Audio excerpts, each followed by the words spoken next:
Engkot-engkotin dagangan orang. Lah, sekalian bang, kalau nyatet mak. Orang gila.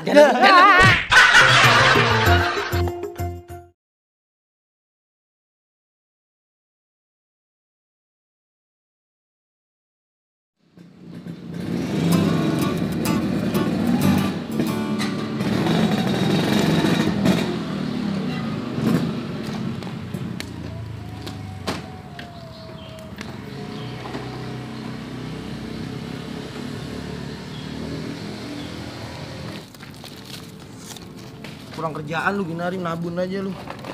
Gue minjem duit dulu kek. Ya emang nanti malam gue nyanyiin apaan gue? Jadi minjem tak gue ganti, tas sore di taman. Asli, Lah iya jelas. lu kan kadang culas juga. Enggak udah cepet sini, tak gue ganti. Lu mau komandan takut amat. Ntar gue ganti, tas sore di taman. Awas Bong. Iya.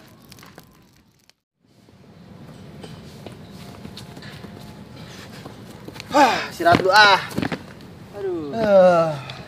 Ini apa caranya sih Bang Pakdi? Kita dikasih patu, celana, seragam kagak. Biar kayak di PT kali. PT apaan kayak gini? Bajunya belakangan.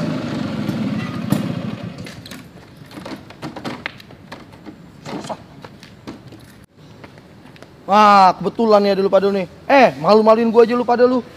Makan di warkop kagak pada bayar lu. Dah gimana mau bayar bang? Kita begadang ya gak digaji. Alasan aja lu pada lu. Dah nih, siapa yang bayar nih? Lu bayar. Tunggu sini pada ya. Iya, udah dulu. Nah, pas lihat ini, rekaman gue nih. Duit bang, duit. Duit yang mana? Lah yang tadi siang saya lagi nabun. Lah yang gocap mau sama Fitri minta. Tuh sama dia jadinya. Lah berarti duit yang tadi lu kasih dari Ingkong itu bang? Iyalah. Ya bang tuh gocap itu buat tadi malam bang. Bodoh amat. Ya elah. Parah bener.